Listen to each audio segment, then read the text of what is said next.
और बहुत सारे सबूतों को मद्देनजर रखते हुए कोर्ट ने यह फैसला सुनाया कि बजेंद्र सिंह दोषी है और वो एक बलात्कारी है। लेकिन आपत्ति तब हो जाती है जब एक गुनहगार को, एक बलात्कारी को निर्दोष साबित करने के लिए आप किसी बेगुनाह को आप दोषी करार करते हैं, क्योंकि आप लोगों ने बजेंद्र सिंह को अपना परमेश्वर मान लिया है। बिशप विजय इमानुएल को व्यभिचारी साबित कर, तेरे पास प्रूफ है, प्रमाण है तो उसे कर। अगर नहीं कर सकता तो यह ऑडियो क्लिप चलाने का तेरे कोई अधिकार नहीं है। दो बात को साबित करना, वरना दोबारा YouTube में अपना थोपड़ा दिखाने के लिए मत आ जाना। आशीष राजकुमार, तू जो मुझे कह रहा था ना कि तू मेरे काले कारनामे को खोलेगा, दम है ना तुझमें तो तू खोलेगा, ठीक है। अपने बिशप अमित यादव को बाइबिल से निर्दोष साबित करके दिखा। और अगर ये मुझसे डिबेट करना चाहता है तो डिबेट के लिए भी मैं इसको चुनौती करता हूं कि डिबेट में आकर बाइबिल से होके ये व्यक्ति जो है अपने बिशप अमित यादव को और जो अपने प्रोफेट बजेंद्र सिंह को ये निर्दोष साबित करके दिखा दे। नमस्कार, जय मसीह की। प्रभु यीशु मसीह में आप सबों को हमारे इस channel the light of agent में स्वागत करते हैं। सो मसीह मेरे प्रियो, आज मैं बहुत ही ज्यादा गुस्से में हूं और आज ये वीडियो बनाने का मेरा मकसद ये है कि सोशल मीडिया के ऊपर में बहुत ज्यादा पाखंडवाद को बढ़ावा दिया जा रहा है। और ये बढ़ावा देने वाला कोई और नहीं है लेकिन कथा कथित सो कॉल्ड क्रिश्चियन अपने आप को जो कहते हैं, बहुत बड़े प्रीचर कहते हैं, बहुत बड़े सिखाने वाले कहते हैं, मेल मिलाप कराने वाले कहते हैं, ऐसे लोगों के ऊपर मैं आज इस वीडियो के माध्यम से मैं बात करने वाला हूं और उनको चैलेंज करने वाला हूं। तो बने रहिए इस वीडियो में, वीडियो के एंड तक। वीडियो बहुत ज्यादा इंटरेस्टिंग है और इस वीडियो को आप ज्यादा से ज्यादा शेयर जरूर करिए। तो चलिए बिना किसी देर के आज की वीडियो को स्टार्ट करते हैं। सो मसीह मेरे प्रियो, आप सभी लोग जानते हैं कि पिछले समय में बजेंद्र सिंह को मोहाली सेशन कोर्ट में माननीय न्यायालय के द्वारा बलात्कारी घोषित किया गया और उसको आजीवन कारावास अर्थात उम्र कैद की सजा सुनाई गई। और ये सजा एक दो दिन में, 2-4 महीने के अंदर उसको जो है दोषी करार नहीं दिया गया। बजेंद्र सिंह को दोषी ठहराने के लिए कोर्ट ने महज 7 साल का समय लिया, पूरे 7 साल का समय लिया। और इस 7 साल में उसकी डीएनए टेस्ट हुआ और बहुत सारे उसका क्रिमिनल रिकॉर्ड को जो है देखा गया, वो किस किस तरह का हरकत किया गया। और बहुत सारे सबूतों को मद्देनजर रखते हुए कोर्ट ने यह फैसला सुनाया कि बजेंद्र सिंह दोषी है और वो एक बलात्कारी है, ठीक है। तो उस व्यक्ति को सही साबित करने के लिए हमारे मसीह समाज में कुछ ऐसे गिरे हुए मानसिकता के लोग हैं जिसको कि निर्दोष साबित करने के लिए कोशिश कर रहे हैं। और हमें इस बात पे कोई आपत्ति नहीं है कि आप अपने जो है प्रियजन को, आप अपने सो कॉल्ड प्रॉफिट को आप निर्दोष साबित कर सकते हैं, इसमें हमें कोई आपत्ति नहीं है। लेकिन आपत्ति तब हो जाती है जब एक गुनहगार को, एक बलात्कारी को निर्दोष साबित करने के लिए आप किसी बेगुनाह को आप दोषी करार करते हैं। आपके पास ऐसे कोई सबूत नहीं है, ऐसे कोई प्रूफ नहीं है जिसको आप दोषी ठहरा रहे हैं, जिसको आप एक कॉल गर्ल कह रहे हैं, जिसको आप ढोंगी कह रहे हैं, उसके ऊपर होने वाले जो भी अत्याचार और जुल्म है, उस सभी चीजों को आप कह रहे हैं कि ये सब कुछ ढोंग है और ये सब कुछ पाखंड है। तब मुझे बहुत ज्यादा दुख हो जाता है। आप अपने बाप को, अपने प्रॉफिट को, अपने सो कॉल्ड बहुत बड़े प्रचारक को आप निर्दोष साबित करो, सबूत के आधार पे, ठोस सबूत के आधार पे, ना कि कोई षड्यंत्र करना, ना कि कोई चालबाजी करना, एडिट करके यहाँ की बातें, वहां की बातें, इधर उधर की बातें को आप जो है ढोंग करके बना के जो दिखा रहे हो और खुद को यह साबित कर रहे हो कि हमारे पास बहुत प्रूफ है। किसी का फैमिली मैटर के अंदर घुस रहे हो, किसी के पारिवारिक विवाद को सामने ला रहे हो, क्या क्या कर रहे हो तुम लोग। सो मसीह मेरे प्रियो, आज मैं इन सभी बातों को रखने से पहले एक वचन पढ़ना चाहूंगा और इस वचन के आधार पे हम आज चीजों को देखेंगे। प्रकाशित वाक्य 21वां अध्याय 8वां वचन। प्रकाशित वाक्य 21वां अध्याय 8वां वचन, इस वचन को पढ़ते हैं, फिर हम इस वीडियो को आगे बढ़ाएंगे। पर डरपोकों और अविश्वासियों और घिनौनों और हत्यारों और व्यभिचारियों और टोन्हों और मूर्ति पूजकों और सब झूठों का भाग उस झील में मिलेगा जो आग और गंधक से जलती रहती है। यह दूसरी मृत्यु है। सो इस वचन के आधार पे कौन आग के झील में झोंके जाएंगे उसको हम साफ रीति से हम समझ सकते हैं। सो मसीह मेरे प्रियो, बजेंद्र सिंह एक नाम और नाम ही नहीं, बजेंद्र सिंह कहने से एक ऐसे व्यक्ति को दर्शाता है जिसके पास बहुत पैसे हैं, एक ऐसे व्यक्ति को दर्शाता है जिसके पास पूरे अथॉरिटी है, वो सारे पुलिस प्रशासन को लेके चलता है। एक ऐसे व्यक्ति को दर्शाता है जो कि नेता मंत्री को साथ लेके चलने वाला एक व्यक्ति, एक ऐसे व्यक्ति को दर्शाता है जो कि बहुत ही ज्यादा चमत्कार करने वाला एक व्यक्ति। बजेंद्र सिंह नाम ही काफी है एक खौफनाक चेहरा को दिखाने के लिए। जी हाँ, बजेंद्र सिंह केवल एक नाम ही नहीं है, लेकिन बजेंद्र सिंह के नाम के पीछे एक खौफनाक चेहरा छिपा हुआ है, और उसी चेहरे को ध्यान में रखते हुए लोगों ने बजेंद्र सिंह का विरोध करना छोड़ दिया है और उसके सपोर्ट में उठ खड़े उठते हैं। आप सभी लोग जानते हैं कि पिछले समय प्रभु के एक दास बिशप विजय इमैनुअल जी और जो है पास्टर विशाल, ये लोग जब अपने गाड़ी में जा रहे थे उस समय 25 से 26 गुंडों को बजेंद्र सिंह अपने साथ में लाता है, और ये सोच के कि वहां चंदन होगा, वहां पर गाड़ी को रोककर पास्टर विशाल को बेरहमी से उसको जमीन पे लिटा लिटा कर मारा जाता है, और जो बिशप विजय इमैनुअल के साथ बदतमीजी किया जाता है। और ये सारे बातों को जानते हुए भी मसीह समाज के कोई भी व्यक्ति सामने आकर यह कहने का हिम्मत नहीं रखता है कि यह गलत हो रहा है, बजेंद्र सिंह ने गलत किया है। क्यों? आखिर क्यों? वजह केवल यही है क्योंकि वो पास्टर बजेंद्र सिंह है, इसीलिए किसी की कोई हिम्मत नहीं हुई।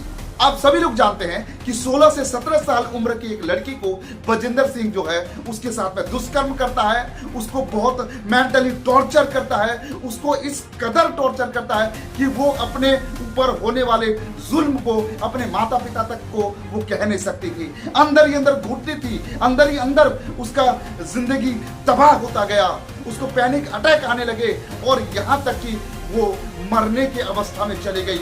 और मसीह मेरे प्रियो, आप सभी लोग जानते हैं कि जब न्यूज नेशन में उस बहन ने जब जाकर वहां पर अपनी गवाहियां दे रही थी तो उसको बोलने तक का भी हिम्मत नहीं हुआ, वो उसको पैनिक अटैक आने लगे, उसके साथ में कितना अत्याचार और जुल्म किया गया, इन सारे बातों को याद करके वो जो है मेंटली बहुत ज्यादा डिस्टर्ब होने लगी।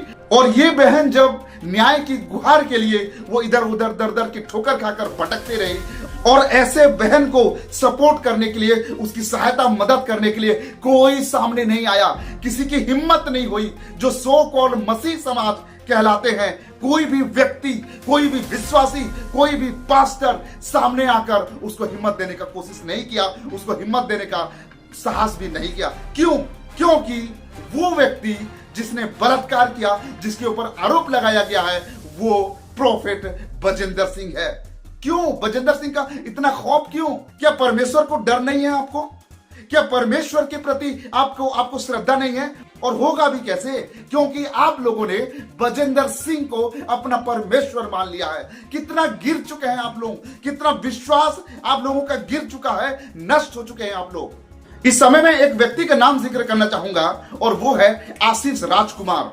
ये आशीष राजकुमार नाम का जो शख्स है, ये बहुत ही ज्यादा घटिया किस्म का शख्स है, क्योंकि ये शख्स कहता है कि मैं बजेंद्र सिंह को निर्दोष साबित करने का कोशिश कर रहा हूं। भाई, निर्दोष साबित करने का कोशिश करो, हमें इससे कोई आपत्ति नहीं है, लेकिन आप अपने so called prophet Bajinder Singh को निर्दोष साबित करने के लिए उन महिलाओं के ऊपर में उंगली मत उठाओ जो पीड़ित है, जिनके साथ जुल्म किया गया है, जिनके साथ अत्याचार हुआ है, जो तमाम अत्याचार को सहकर वो आज समाज के बीच में सच्चाई को रखने का कोशिश किए हुए हैं।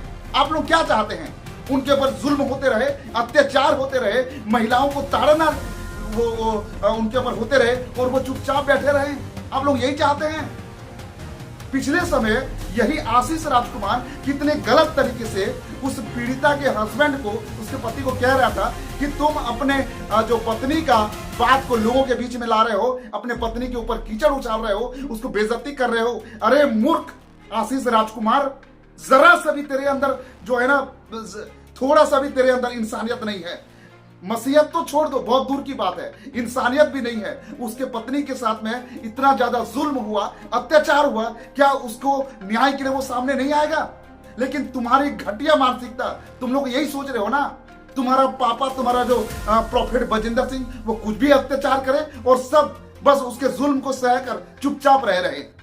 तुमको बजिंदर सिंह को निर्दोष साबित करना है, करो, जितना ताकत लगाना है लगाओ, जितना दम लगाना है लगाओ। लेकिन एक बात ध्यान रखना, गलती से भी किसी एक बेकसूर को, बेगुनाह को गुनहगार साबित करने का कोशिश मत करना, वरना तुम्हारे साथ बहुत बुरा हाल होगा। जो वचन पढ़ा गया प्रकाशित वाक्य 21 अध्याय 8वां वचन के अनुसार, नर्क की आग में झोंके जाओगे तुम। एक ऑडियो क्लिप इस समय बहुत ज्यादा वायरल हो रहा है और उस ऑडियो क्लिप में बिशप विजय इमैनुएल जी का छवि को खराब करने का कोशिश किया जा रहा है। ये लोग, कोई नई बात नहीं है कि बिशप विजय इमैनुएल का छवि को ये लोग खराब करें, क्योंकि एडिट करके मैंने जो पुराने मेरे चैनल है, जो कि इस समय स्ट्राइक पड़ा हुआ है और वो खत्म होने वाला है वो चैनल, उस चैनल पे मैंने दिखाया था कि किस तरीके से विजय इमैनुएल जी के चेहरे को, उनके छवि को खराब करने की कोशिश किया गया। एडिट करके जो बात कही नहीं गई थी, जो बात जो है इन्होंने जिस तरीके से प्रस्तुत किया गया है, उस तरीके से कोई बात था ही नहीं। बहुत ज्यादा इधर उधर काट छांट के चीजों को ला के छवि खराब करने का कोशिश किया गया है। और अभी भी एक ऑडियो क्लिप को ये लोग चला रहे हैं, जो कि बहुत पुराना ऑडियो क्लिप है, और उस समय क्या हुआ उस सारे घटना को भी दिखाओ ना। आशीष राजकुमार, मैं तुझे चैलेंज करता हूं, जो कुछ भी घटना हुआ है, तेरा जो बिशप है ना, तेरा बिशप जो गुटखा खाने वाला अमित यादव, उसका नाम अमित यादव है, याद रखना, वो अमित यादव जो भी कर्म कांड उसका है, वो सारे बातों को सामने लाना भाई। वो जो ऑडियो क्लिप जो तू सुना रहा है, उस ऑडियो क्लिप के पीछे क्या बात हुआ है, उसको भी सामने ला कर रख। एक नंबर का साजिश करने वाला इंसान है तू, एक नंबर का पाखंडी और ढोंगी इंसान है तू। सो मसीह मेरे प्रियो, उस ऑडियो क्लिप में आप लोगों ने सुना होगा कि बिशप विजय इमैनुएल कह रहे हैं, क्या तू मुझे व्यभिचारी कहता है? क्या तेरे पत्नी के साथ सोया मैं? तू मुझे 2 शादी किया है कहता है? क्या तेरी बहन के साथ किया मैं? तो सबसे पहले यहां पर व्यक्ति के ऊपर में क्या आरोप लगाया जा रहा है, उस आरोप को तो एक बार बताता। एक व्यक्ति को, जो परमेश्वर का सेवा करने वाला व्यक्ति को, वो व्यभिचारी कहेगा? तो भाई अगला व्यक्ति को तुम व्यभिचारी कह रहे हो, और उसके तरफ से जो प्रतिक्रिया आ रही है उसको तुमको सुनने का हिम्मत नहीं है। किस आधार पे व्यभिचारी किया? किस आधार पे बिशप विजय इमैनुएल को व्यभिचारी कहा गया? और ये जो आशीष राजकुमार इस बात को रख रहा है, तो इस आशीष राजकुमार को ये साबित करना पड़ेगा कि बिशप विजय इमैनुएल व्यभिचारी है। ठीक है, जो ऑडियो क्लिप को तो तूने बड़े आसानी से चला दिया, अब चलाया है तो तेरी जिम्मेदारी है। अब बात से भटकना मत, बात को इधर उधर मत घुमाना। ठीक है, बिशप विजय इमैनुएल को व्यभिचारी साबित कर, तेरे पास प्रूफ है, प्रमाण है, तो उसे कर। अगर नहीं कर सकता तो ये ऑडियो क्लिप चलाने का तेरे कोई अधिकार नहीं है। और बिशप विजय इमैनुएल को, जो तेरा अमित यादव है, वो कहता है कि उसकी 2 पत्नी है, 2 शादी उसने किया हुआ है, तो इसे भी प्रूफ तुझे करना पड़ेगा, क्योंकि ये ऑडियो क्लिप तू चला रहा है। ठीक है, मेरा बात अगर सुन रहा है तो इसे साबित कर, बात को घुमाना मत। हम तो मेल मिलाप करने चले हैं, हम तो मानव सेवा कर रहे, हम तो मानव सेवा कर रहे हैं, ऐसे फालतू की बात बोल के बात को घुमाना मत। कि 2 बात को साबित करना, वरना दोबारा यूट्यूब में अपना थोपड़ा दिखाने के लिए मत आ जाना। और मुझे एक बात समझ में नहीं आता है कि ये जो आशीष राजकुमार है, क्यों बार बार जाके अमित यादव का तलवे चाट रहा है, जबकि ये शख्स खुद चाहता है कि उसको एक्सपोज किया जाए। यह व्यक्ति खुद बहुत बड़े बड़े खुलासा, जो बहुत बड़े बड़े सबूत दिया है कि अमित विल्सन बहुत बड़ा फ्रॉड इंसान है, और कुछ कॉल रिकॉर्ड भी इसने दिया हुआ है, जो कि हमने इसको कहा है कि हम नहीं चलाएंगे और हम उस चीजों को सामने नहीं ला रहे हैं। ठीक है, तो ये व्यक्ति जो आशीष राजकुमार है, बहुत दोगला इंसान है। ठीक है, आशीष राजकुमार जो झूठ बोलने वाला, वो कहां जाएगा? परमेश्वर के वचन के आधार पे प्रकाशित वाक्य की पुस्तक 21वां अध्याय 8वां वचन को अच्छे से पढ़ लेना। और आशीष राजकुमार, तू जो मुझे कह रहा था ना कि तू मेरे काले कारनामे को खोलेगा, दम है ना तुझ में तो तू खोलेगा। ठीक है, और आने वाले दिनों में तेरा काला कारनामा सब खोले जाएंगे। वैसे तो तेरा काम निपट गया है, अब तेरा जो बिशप है ना अमित यादव, उसका भी निपटारा होने वाला है। सो मसीह मेरे प्रियो, आज मैं बहुत ज्यादा गुस्से में हूं, क्योंकि ऐसे ऐसे लोग आकर मसीह समाज के बीच में गंदगी फैलाने का कोशिश कर रहे हैं। और इस समय कुछ लोग ऐसे भी है जो ऐसे अफवाहें फैला रहे हैं और कह रहे हैं कि नहीं, पास्टर जो क्या नाम उसका नाम, बजिंदर सिंह, हाँ, प्रॉफिट बजिंदर सिंह, वो जेल से छूट गया है। और ऐसे अफवाहें फैला रहे हैं, वो जेल के अंदर चमत्कार कर रहा है और जो है बहुत बड़े मिराकल कर रहा है। याद रखो, झूठ बोलने वालों का अंजाम क्या होगा, व्यभिचार करने वालों का अंजाम क्या होगा, और जो लोग अविश्वासी है, जो प्रभु यीशु मसीह को दोषी साबित करते हैं, ऐसे लोगों का अंजाम क्या होगा, वो सब प्रकाशित वाक्य 21वां अध्याय 8वां वचन में लिखा गया है। पर डरपोकों और अविश्वासियों और घिनौनों और हत्यारों और व्यभिचारियों और टोन्हों और मूर्ति पूजकों और सब झूठों का भाग उस झील में मिलेगा जो आग और गंधक से जलती रहती है। यह दूसरी मृत्यु है। वो सब आग की झील में डाले जाएंगे।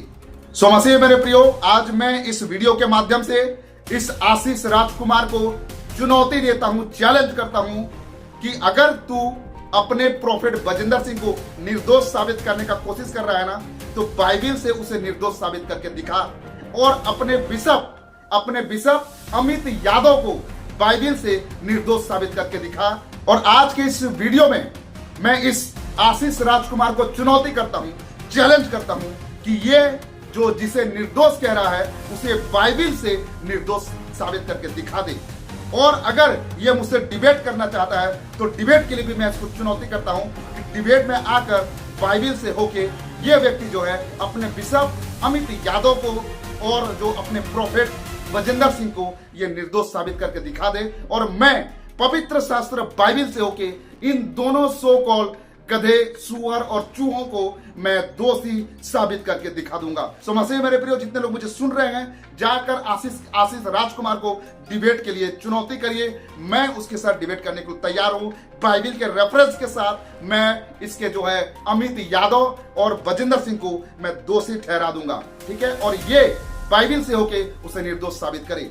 सो मसीह मेरे प्रियो, इस वीडियो को आप ज्यादा से ज्यादा शेयर करिए, लोगों तक पहुंचाइए, ताकि इससे जो पाखंडी लोग हैं इनके ऊपर कड़ी से कड़ी कार्रवाई हो सके। तो आज के लिए बस इतना ही, मिलते हैं अगले नए वीडियो के साथ। तब तक के लिए प्रभु आप सबका आशीर्वाद प्रदान करे। आप सबको नमस्कार, जय मसीह की, praise the Lord, God bless you.